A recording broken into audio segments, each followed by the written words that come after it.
Hi friends, स्वागत है आपका हमारे चैनल एवरीथिंग फॉर यू में। आज हम एक ऐसे ऐप या टूल्स के बारे में जानेंगे जो उन लोगों के लिए बहुत ज़्यादा ज़रूरी है जिन्हें इंग्लिश पढ़ने या समझने में बहुत ज़्यादा प्रॉब्लम होती है।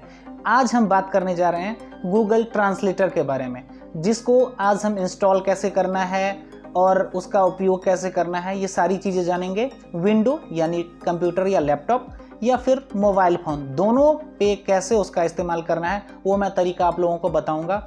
ये बहुत ही बेहतरीन ऐप है अंग्रेज़ी को समझने या अदर किसी भी भाषा को समझने में कि उसमें क्या लिखा हुआ है।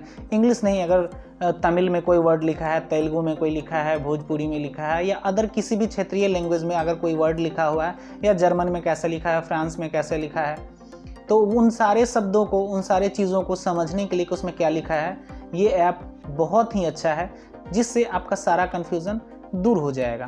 तो आइए शुरू करते हैं लैपटॉप के स्क्रीन से, और बाद में फिर इसी फुटेज में मैं डाल दूंगा मोबाइल का स्क्रीन रिकॉर्डिंग भी, जिसमें आप लोगों को समझ में आ जाए कि मोबाइल में कैसे इस्तेमाल करना है और लैपटॉप या कंप्यूटर में कैसे इस्तेमाल करना है। अगर आप लोग इस चैनल पे पहली बार आए हैं तो प्लीज़ चैनल को सब्सक्राइब कर लीजिए और बेल आइकन दबाकर ऑल नोटिफिकेशन ऑन कर लीजिए, क्योंकि इन फ्यूचर बहुत सारी ऐसी चीज़ें इस चैनल पे आने वाले हैं जो बहुत ही ज़्यादा यूज़फुल है। अब हम लोग आ चुके हैं अपने मोबाइल के स्क्रीन पे और यहाँ से देखेंगे कि गूगल ट्रांसलेटर को कैसे डाउनलोड करना है, इंस्टॉल करना है और उसे एक्टिवेट कैसे करना है, उस पर काम कैसे करना है। तो सबसे पहले हम लोग चलेंगे प्ले स्टोर पे। प्ले स्टोर पे जाने के बाद हम यहाँ सर्च करेंगे गूगल ट्रांसलेट। सर्च करते ही इसको डाउनलोड करेंगे। अब ये हमारा गूगल ट्रांसलेटर डाउनलोड हो चुका है। ओपन करेंगे। अब ये ट्रांसलेट ऑफलाइन और ऑनलाइन दोनों के लिए दे रहा है। तो ये फर्स्ट पेज पे ही दे रहा है कि योर प्राइमरी लैंग्वेज, तो हमारा ठीक है इंग्लिश है और उसे हमें हिंदी में ट्रांसलेट करना है, बट ये स्पेनिश दे रखा है तो हम स्पेनिश पे ना चल के हम लोग इसे हिंदी सेलेक्ट करेंगे। यहाँ पे सारी लैंग्वेज लिखे हुए हैं, हिंदी को सेलेक्ट करेंगे, उस पर क्लिक कर देंगे। इस पर ट्रांसलेट ऑफलाइन, ऑफलाइन पे भी मुझे इसका ट्रांसलेशन चाहिए। डन करने के बाद ये हमारा खुल के आ गया। लैपटॉप और कंप्यूटर में क्या होता है कि वहाँ आपको डाटा इंस्टॉल नहीं करना होता, बट मोबाइल में ये डाटा इंस्टॉल करता है। जैसे मैं दूसरे किसी भी लैंग्वेज में अगर चाहूँगा कि हाँ मेरा बंगाली में हो, तो उसके लिए यहाँ से इस डाउनलोड पे क्लिक करना पड़ेगा और ये बंगाली का 48 MB का फाइल है जो उसका पूरा डाटा है वो सेव होगा जैसे ही मैं यहाँ पे डाउनलोड करूँगा। तो अगर कैंसिल कर दिया तो नहीं, तो मुझे जो भी चीज़ें चाहिए, इंग्लिश का ऑलरेडी डाउनलोड है, बाद बाकी जो भी किसी भी लैंग्वेज का हम करना चाहेंगे तो वो पहले डाउनलोड होगा, उसके बाद ही इसमें कुछ हो सकता है। इसका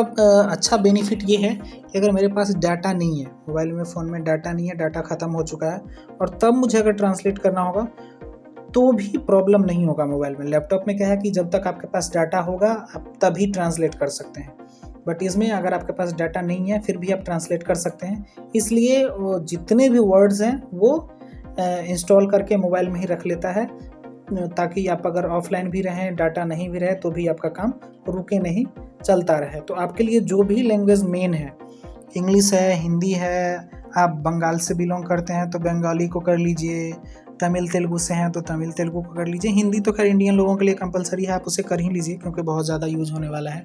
और फिर प्रोसेस आगे का सेम है। जैसे ही मैं इसमें टाइप करूँगा, ये ट्रांसलेट कर दिया, नमस्ते आप कैसे हैं, इस पर अगर जाएंगे तो ये ऊपर हमने लिखा इंग्लिश में, नीचे नमस्ते आप कैसे हैं। अगर मैं इसे यहाँ से कॉपी कर लेता हूँ, कॉपी हो गया डायरेक्ट, ये डबल पेज बना हुआ है, इस पर टच करते हैं, ये कॉपी हो गया। जहाँ पेस्ट करना है वहाँ पेस्ट कर सकते हैं। ये सुन भी सकते हैं इंग्लिश पे। Hi, how are you? और हिंदी में नमस्ते आप कैसे हैं। हाँ मैं अच्छा हूँ। अगर हिंदी से इंग्लिश में करना है, हिंदी पे सेलेक्ट करता हूँ, ABCD के जगह पे ऑल लिखा हुआ है जो, उस पर क्लिक करते हैं तो अब ये हिंदी में टाइप होना शुरू हो जाएगा। इसके लिए आपको गूगल इंडिक कीबोर्ड डाउनलोड करना पड़ेगा अपने फ़ोन में और उसे इंस्टॉल करना पड़ेगा। मैंने हिंदी में लिखा, क्या आप मुझे जानते हैं, इसे सुन भी सकते हैं, क्या आप मुझे जानते हैं, और इसे भी सुन सकते हैं। Do you know me? है कि यहाँ पे कैमरा से अगर कोई भी वर्ड लिखा हुआ है जिसे मुझे नहीं पता है तो मैं क्या करूँगा कि कैमरा को ऑन करूँगा। ये कंटिन्यू के लिए बोल रहा है, आप कंटिन्यू पे करेंगे, चूँकि फर्स्ट टाइम मैं किया हूँ तो ये अलाउ मांग रहा है कि आप अपने कैमरा को अलाउ कीजिए कि वो किसी भी चीज़ को रीड कर सकता है। अब ये आपको यहीं पे ट्रांसलेट करके दिखा देगा। देखिए ये दिखा रहे हैं। यहाँ से हम डायरेक्ट इमेज भी इंपोर्ट कर सकते हैं। अलाउ करने के बाद मान लेते हैं कि ये है, ये एक पेपर है जिसको मैंने इंपोर्ट किया। ये स्कैन करेगा और सारी चीज़ों को हिंदी में लिख के बता देगा।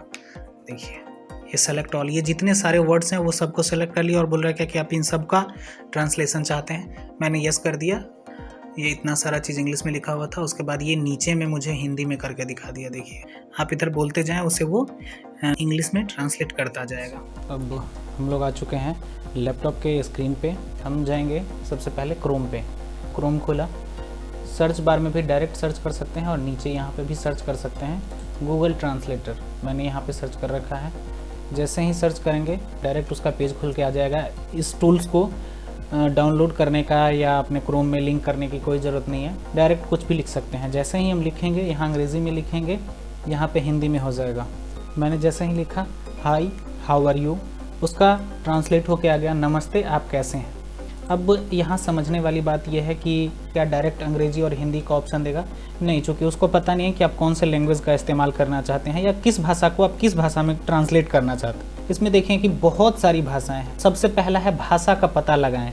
अब मान लेते हैं कि एक मैसेज या ईमेल मुझे इजरायली भाषा में या दूसरे ऐसे भाषा में जिसके बारे में मुझे पता ही नहीं है कि यार ये कौन सा भाषा है, तो जैसे ही इस पे सेलेक्ट करके यहाँ पे हम उस भाषा को पेस्ट करेंगे, वो भाषा का पता लगा लेगा कि ये कौन से भाषा में लिखा हुआ है। और यहाँ अगर हम सेलेक्ट करके रखे हैं कि नहीं, चाहे जिस भाषा में भी हो मुझे नहीं पता है, बट मुझे अनुवाद करके देना है, ट्रांसलेट करके आपको देना है हिंदी में, तो मैं यहाँ से हिंदी सेलेक्ट करके रखा हूँ। तो जैसे ही ये इंग्लिश में डाला, बस ये सीधा इसको हिंदी में ट्रांसलेट करके हमारे सामने रख दिया। और अगर मुझे पता है कि ये अंग्रेजी में लिखा हुआ है तो अंग्रेजी को यहाँ से सेलेक्ट करेंगे और इस पे जा करके कंट्रोल भी किया। जैसे ही किया ये ट्रांसलेट करके दिखा दिया। तो जब भी आप किसी भी इंग्लिश वर्ड को ट्रांसलेट करें ट्रांसलेटर के सहयोग से, तो प्लीज़ प्लीज़ प्लीज़ आप एक बार ज़रूर हिंदी वाले को पढ़ें और एक बार इंग्लिश वाले को भी पढ़ने का कोशिश करें। क्योंकि आपके सामने दोनों चीज़ लिखा हुआ है तो बहुत अच्छा होगा समझने में।